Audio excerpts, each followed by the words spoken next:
E a Rede Amazônica continua a segunda série de entrevistas com os candidatos à Prefeitura de Manaus. Nesta semana, com entrevistas ao vivo. Você poderá avaliar as propostas, discutir ideias e escolher em quem votar no dia 7 de outubro. Conforme acordo firmado entre a emissora e os partidos, participam os 6 primeiros colocados na pesquisa do Ibope, divulgada no último dia 16 de agosto. E por sorteio, a entrevistada de hoje é Vanessa Graziotin.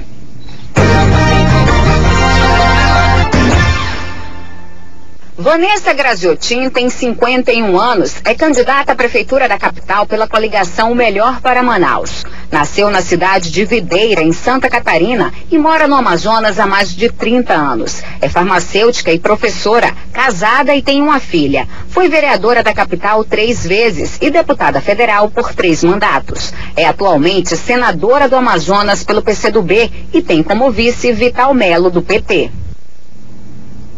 Lembramos que as entrevistas vão ter 8 minutos com mais 1 minuto de tolerância para que o candidato possa concluir a resposta. Iniciaremos agora a entrevista de hoje com Vanessa Graziotin.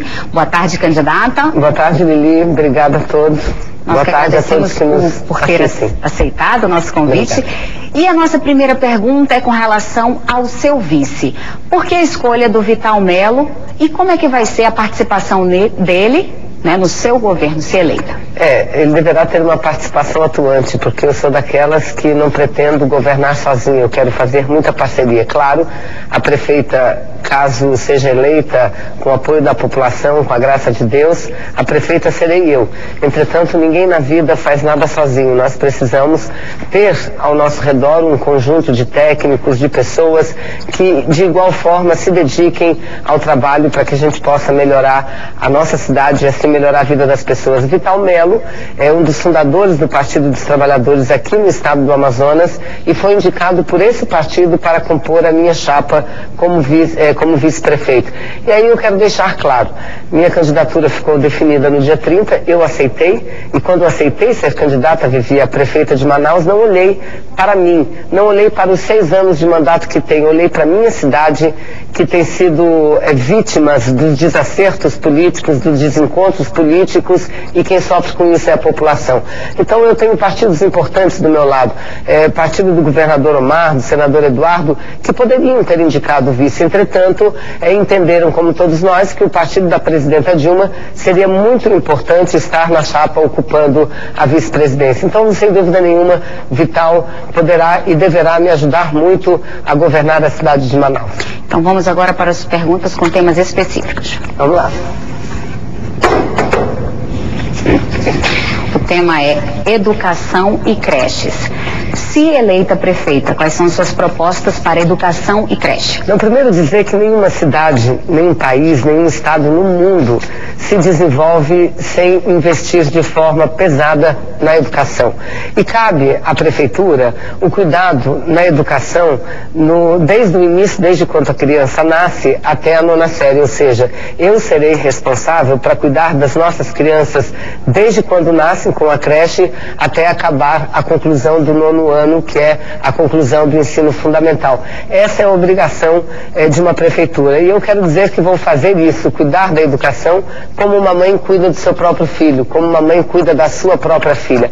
Olhar com muita atenção, porque o que acontece em Manaus, Vivi, não é uma irresponsabilidade. O que acontece em Manaus é um crime.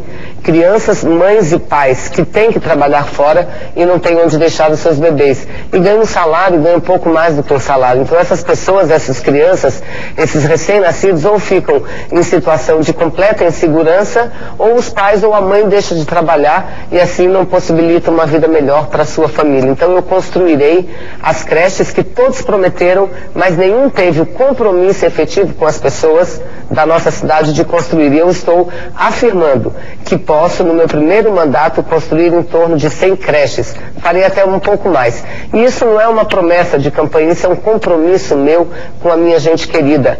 E terei o apoio, obviamente, do governo federal para que isso aconteça. Mas vou cuidar também do ensino fundamental, melhorando a qualidade, a infraestrutura das escolas, melhorando a qualidade da própria educação. E como é que nós faremos isso? A educação é um tripé. E eu não falo também só como mãe, como candidata, como política, mas como professora que fui da rede pública. Nós precisamos garantir uma gestão adequada, a valorização dos profissionais da educação e a qualidade. Então, trabalhando corretamente isso, a gente vai poder melhorar muito o nível. Eu quero dizer que vou implantar de imediato o programa Reforço Escolar. Para os meninos e meninas que não vão bem na matemática, não vão bem no português, na geografia, que eles possam ter a oportunidade que tem o filho do rico, de ter o reforço escolar para melhorar o nível de aprendizado. E vou iniciar a construção de escolas de tempo integral, porque eu penso que a educação é muito importante e eu, como prefeita, cuidarei da base da educação e vou fazer isso com muita dedicação aos meninos, às meninas, aos jovens da nossa cidade. Vamos agora ao segundo tema.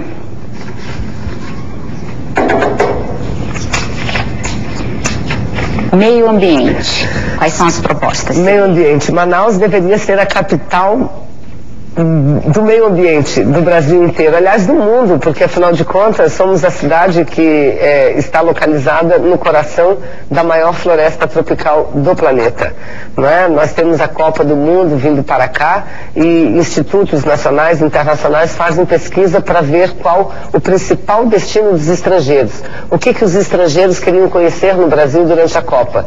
E aí duas cidades aparecem empatadas, que é o Rio de Janeiro, que é a cidade maravilhosa, e Manaus por conta da exuberância das suas florestas. Mas Manaus não é a cidade do meio ambiente, porque a cidade não vem sendo cuidada. Eu vou dar um exemplo da questão do esgoto. Nós temos menos de 20% da cidade, das residências, que tem tratamento de esgoto. E o serviço é privado. E a taxa que se paga de esgoto acabou de ser aumentada. Aumentou para 100% o valor da taxa de esgoto cobrado, que é um outro crime que se comete com as pessoas. A gente ouve muito, Lili, falar da água. Não porque está faltando água, a empresa tem que resolver o problema da água. Mas a gente não fala do problema do esgoto. Mas sabe por quê? Porque é tão grave o problema da água que as pessoas se esquecem da falta de tratamento do esgoto. Então eu vou sentar e vou fazer isso, vou discutir com a empresa que tem a concessão, que é uma empresa privada, ou nós estabelecemos metas mais ousadas e que eles deverão obrigatoriamente cumprir, tanto no fornecimento de água como do esgoto, ou então a empresa vai estar fora. Mas não é só a questão do esgoto, nós vamos trabalhar o meio ambiente criando uma cultura do manejo dos resíduos sólidos, ou seja, de um tratamento diferenciado com lixo. Eu vou andar em todas as regiões da cidade, em todos os bairros, naqueles bairros mais consolidados, Educandos, São Raimundo, que são bairros belíssimos, mas que as pessoas não estão acostumadas a ver lá um projeto de educação ambiental mais sério. Eu vou fazer disso não durante um ano, mas durante toda a minha gestão, e também vou trabalhar em parceria para fazer isso, com alunos das universidades daqui da nossa cidade, dos alunos que fazem biologia, que fazem estudam ecologia, e com os alunos do ensino médio. Um grande programa de educação, de limpeza, para que a nossa cidade seja a cidade modelo. E obviamente que nós precisamos arborizar mais a nossa cidade e fazer um número maior de parques que estejam protegidos, mas ao mesmo tempo sirvam para o lazer das pessoas. Vamos à terceira pergunta. Olha só, faltam menos de 2 minutos e o assunto é trânsito, um dos principais problemas aqui da capital. Quais são as suas propostas? Sem dúvida nenhuma. Nós estamos aqui numa avenida muito importante, que é uma avenida que ela representa a principal ligação entre a região leste da cidade e a região oeste. E ela é entrecortada em alguns pontos pelas vias importantes que ligam o norte ao sul. E temos um complexo aqui, temos um lá no São José e um logo aqui na Bola do Coroado. Mas quando a gente chega aqui na rua Paraíba, não tem isso. Quando nós chegamos na Constantino Neri não tem, na Djalma Batista não tem, na Maceió não tem. Então é óbvio que a cidade precisa de intervenções viárias importantes. E eu farei essas intervenções a partir de um planejamento sólido, uma engenharia de trânsito e um planejamento do ponto de vista vista da nossa malha viária, que sirva não apenas para a minha administração, mas para administrações subsequentes, né? Porque o que a cidade precisa é disso, de planejamento. E imediatamente adotar medidas inteligentes, como, por exemplo, uma engenharia de trânsito que, com mudanças que não são intervenções mais demoradas, porque construir um viaduto eu preciso de tempo, mas que coloque a sinalização inteligente, que mude a rota das vias. A senhora tem 30 segundos para suas considerações finais. Eu agradeço à Rede Amazônica e quero pedir de forma muito humilde o apoio. Não apenas o voto, mas o apoio de todos e de todas que estão nos ouvindo. Manaus é uma cidade que precisa de cuidado e eu quero ser essa pessoa a cuidar da cidade de Manaus com um novo olhar, com um olhar que olhe a cidade, mas principalmente as pessoas. E farei isso com muita ajuda do governo federal, do governo estadual, para trazer a paz, o desenvolvimento e a qualidade de vida para todos e para todas. Obrigada. Muito obrigada, candidata. O entrevistado de amanhã é Paulderney Avelino, da coligação Renova Manaus.